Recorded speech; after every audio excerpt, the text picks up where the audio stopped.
שלום לכם וברוכים השבים לעוד סרטון שלי. בסרטון הבא אני הולכת לדבר על הרגע ששינה לי את החיים, שברגע הזה באמת הצלחתי, יש האמת שני רגעים, שבהם הצלחתי לפתור ככה, לעלות איזושהי מדרגה מאוד גדולה בתהליך שלי, ואני מקווה שזה ייתן השראה לעוד הרבה שסובלים כרגע מחרדות, מדיכאון, מדפרסונליזציה או דה-ריאליזציה, ויתנו לכם תקווה שבעצם בתהליך טוב ובטיפול מאוד טוב ומדויק אפשר לפתור הכל. אז בואו נעשה פתיח קצר ונתחיל.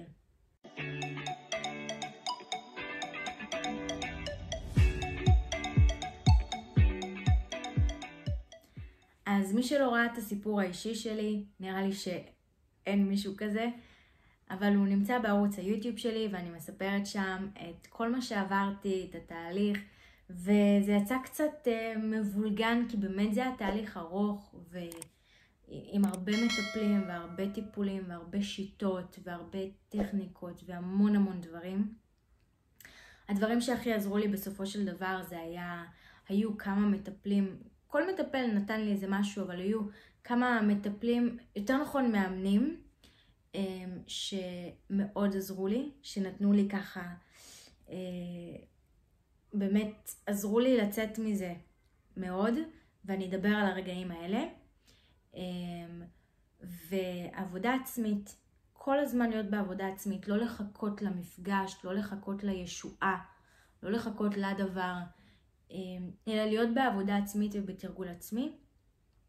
אני למדתי לפני זה NLP, ידעתי איך המוח עובד, איך דברים עובדים, אז היה לי יותר קל לאמץ דברים, כי גם היה לי הרבה ספרים ומידע וידע וכלים וקולגות וחברים שמתעסקים בזה, אז היה לי יותר קל לאסוף כלים לעבודה עצמית, כל הכלים האלה נמצאים בקורס הדיגיטלי שלי, וגם התקנתי אותם וחידשתי אותם, והיום כמי שמבינה מה זה כל הדבר הזה ואיך להתמודד איתו, אז אני יכולה גם לבנות כלים גם ספציפיים לאנשים וגם יותר נכונים. אז עבודה עצמית היא משהו מאוד חשוב שכדאי לעשות, ולא לחכות לאיזושהי ישועה ועזרה. אני הבנתי שכדי לשנות את החיים שלך, מבחינת התחושה, הרגש, החרדה, הדיכאון, הניתוק, אתה חייב ליטרלי לשנות את החיים שלך. ממש לשנות את החיים שאתה חי, מה שקורה, את המציאות שלך. כי המציאות שלך היא לא תואמת את מה שאתה רוצה. אני עשיתי הרבה טיפולים, הוצאתי הרבה מאוד כסף על התהליך שלי, המון מטפלים, מאמנים, גם היו שרלטנים, גם היו כאלה שהיו מאוד טובים ומקצועיים, אבל לא הצליחו לעזור לי.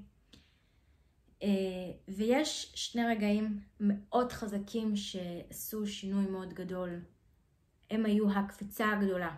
כל דבר היה קצת, ואז יש איזושהי קפיצה גדולה שבה באמת מרגישים שמשהו משתחרר. אני אתחיל עם החלק הראשון, וזה באמת, הם שני חלקים מאוד חשובים בתהליך של אנשים שרוצים לצאת מזה ולעשות שינוי. אפשר לחוות רק איזשהו רגע אחד שהוא הקפיצה הגדולה, ולפעמים זה ככה כמה רגעים שמרגישים את הקפיצה הגדולה. אצלי בתהליך, הקפיצה הגדולה הראשונה הייתה אחרי ככה חיפושים ממושכים של עזרה, של סיוע, של גאולה, של מישהו שיגיד לי מה יש לי. הגעתי למטפלת רוחנית שאני למדתי אצלה תטא הילינג, והיא גם המורה של חברה מאוד טובה שלי. אני מאוד אוהבת ומעריכה אותה. היא כרגע כבר לא מקבלת אנשים, אבל היא מתעסקת בתטא הילינג וברס ורייקי ושטיפה אנרגטית ו-NLP, והיא עושה הרבה דברים, ואני מאוד מעריכה אותה כבן אדם שיש לו המון ידע, והיא מטפלת דרך תקשור ואנרגיות וקריסטלים והדבר הזה. שזה משהו שלא מתאים להרבה אנשים, ואני חושבת שגם לי זה לא היה יכול להתאים אם לא היה לי את כל הערכה והכבוד אליה שכבר היה לי מלפני, ממפגשים איתה לפני, מפגשים שלה כמורה שלי, שראיתי את מה שהיא עושה ומאוד הערכתי והרצתי את זה. אז התפיסה שלי לגביה הייתה מלאה באמון ומקצועיות והערכה. והגעתי אליה ולא ידעתי אפילו מה לצפות שהיא תגיד לי.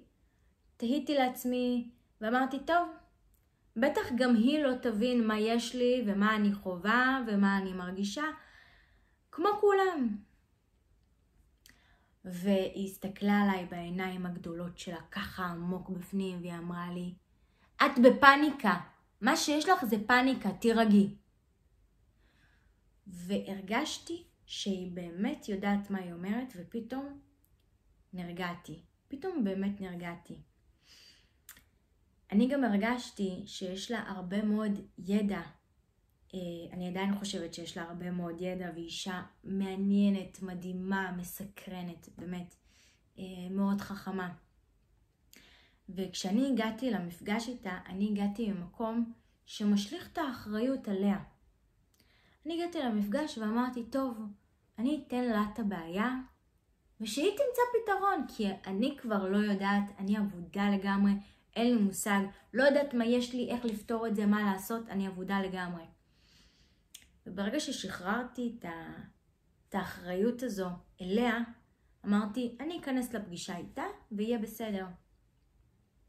ברגע ששחררתי את האחריות אליה, הרגשתי הקלה. ופתאום אמרתי, מה אני אגיד לה בפגישה? פתאום אני מרגישה טוב. מה אני אגיד לה? אני אגיד לה שאני סובלת ממשהו שאני לא מרגישה אותו עכשיו? אבל בכל זאת אמרתי, אני אכנס ואני אגיד ואני אספר, כי זו המטרה שלשמה באתי, ואני לא יודעת אם אני אחווה את זה שוב, אחרי שאני אצא מפה. ובהתחלה אני הגעתי לקורס תטא הילינג, לחזור עליו שוב. היא אמרה לי, בואי לתרגל, אחרי שהתקשרתי וביקשתי להיפגש איתה. אמרה לי, בואי תתרגלי, תעשי את המדיטציות וזה לא הכי הסתדר לי, ובכל זאת באתי והגעתי באמצע היום, בזמן שזה היה הפסקת צהריים וכולם אכלו, ואני כבר הייתי עם הדיכאון גם עם הניתוק, גם עם הדיכאון, כבר באמת שלא הייתי בן אדם, הרגשתי מתה, ממש הרגשתי מתה, והגעתי לשם בשחרור שאני נותנת לה את הבעיה הזו. כאילו ברגע שהגעתי אליה, הרגשתי כאילו הגעתי לאיזה מצוף, אמרתי, זהו, עכשיו שימשכו אותי עם המצוף הזה, אני את שלי עשיתי, אני לא יודעת איך מגיעים לחוף. ופתאום נפתח לי התיאבון. אחרי שחודש לא אכלתי, לא הייתי מסוגלת לאכול. הייתי ממש אוכלת בכוח, ממש מנות קטנות בשביל להזין את הגוף שלי. ולא הייתי מסוגלת לישון, לא כלום. הייתי ממש זומבי. וברגע שהגעתי אליה ושחררתי את השליטה אליה, הרגשתי איך הכל נפתח. פתאום אכלתי, ואכלתי מלא. ונהניתי מהאוכל, כל כך הרבה זמן לא נהניתי ככה מאוכל.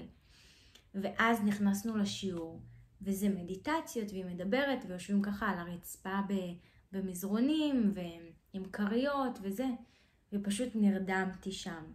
וזה בסדר, זה משהו שמקובל, וזה לגיטימי, זה קורה.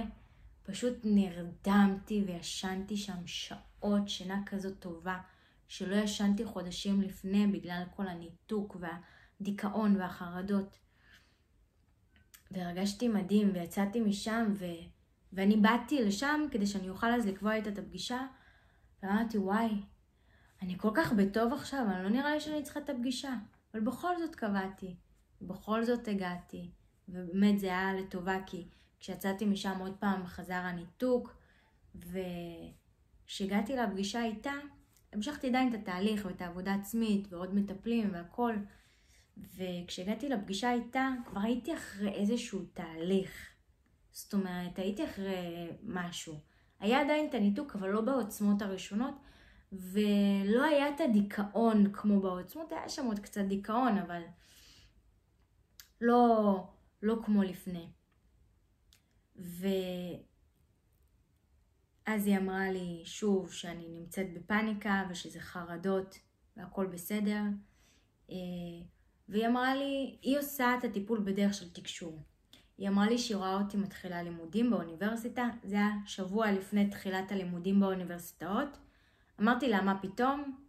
איך זה הגיוני? ודיברנו, ואמרתי לה שמעניין אותי תיאטרון.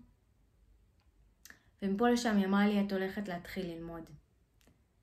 והשיחה איתה, הטיפול, התהליך, פתאום כזה המפגש הזה נתן לי מוטיבציה, ויצאתי משם עם משימה, להתחיל לימודי תיאטרון, למצוא איפה ולעשות. ובאמת הצלחתי להתקבל, למרות שזה היה נראה לי הזוי, שבוע לפני תחילת הלימודים, איפה אני אמצא מקום שיקבל אותי. באמת הצלחתי להתקבל והתחלתי את הלימודים, וכל התהליך הזה ככה, זו היה הקפיצת מדרגה הגדולה שלי, שהרגשתי שם פתאום איזשהו שינוי. כמובן שלא פתאום החיים שלי היו ורודים, זה עדיין תהליך, עדיין המשכתי לעשות תהליך. הרגע השני שבו הרגשתי קפיצת מדרגה, זה, אני גם מספרת עליו בתהליך, בסיפור האישי שלי.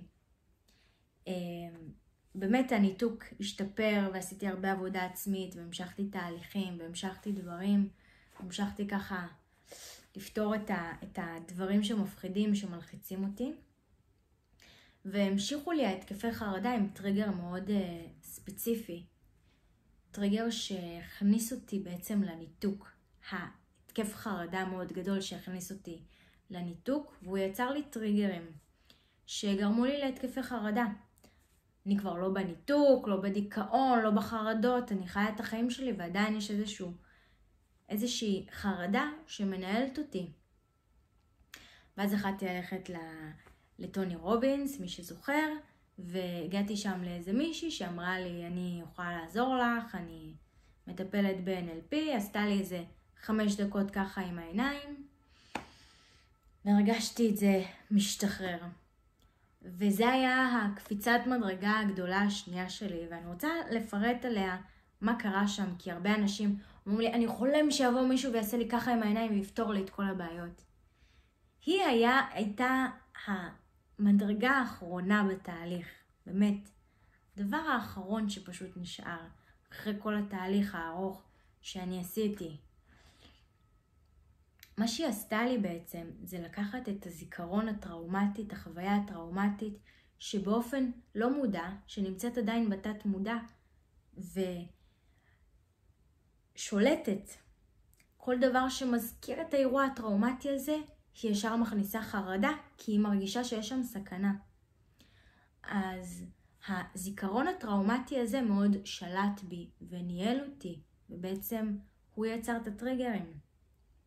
מה שהיא עשתה זה לקחת את הזיכרון הטראומטי הזה ולשנות אותו. ברגע שאנחנו מזיזים את העיניים שלנו, אנחנו מפעילים חלקים שונים במוח. אז בעצם היא גרמה לי לשחזר את אותה טראומה, כשתוך כדי היא מפעילה חלקים שונים במוח, וכשאנחנו מפעילים חלקים שונים במוח, גם משתחררים הורמונים שונים, ואז בעצם גם התגובה היא אחרת, ואז אנחנו משנים את הזיכרון. אנחנו לא יכולים למחוק זיכרון, אלא אנחנו יכולים לשנות את הזיכרון הזה, ואז העיבוד של הזיכרון הוא שונה. וזה בעצם מה שהיא עשתה איתי. וזה גם מה שאני עושה עם אנשים שאני מלווה, חוץ מכל התהליך שאנחנו עושים שהוא מאוד חשוב. אנחנו גם עושים עיבוד מחדש לחוויית הטראומה שיצרה את כל המצב הזה, שנתנה לנו להרגיש חוסר שליטה מאוד גדול. וכל התהליך הזה שבאמצע זה תהליך של להבין מה קורה לי, מה קרה לי, למה זה קרה, למה זה קורה, איך אני מתמודד עם זה, איך אני יוצא מזה. אם מגיע לי התקף חרדה, מה אני עושה? אם אני מגיע לניתוק, מה אני עושה? ברגע שיש לי את התשובות, אני לא מפחד יותר, לא מניתוק ולא מחרדה ולא מדיכאון. כי אני יודע שיש פתרונות. כשאני לא יודע שיש פתרונות, אז אני מפחד. אני מפחד להגיע למצב הזה, כי זה מצב סופי שאי אפשר לצאת ממנו. כדי לבטל את הפחד הזה, צריך לקבל כלים, לעשות עבודה עצמית, להבין מה קרה לי, מה קורה לי, למה זה קורה, לעבד את כל הדברים, וגם לעשות עיבוד בעין לחוויה הטראומטית הזו, ולשנות את הרגש ואת הקונוטציה ואת הקשר.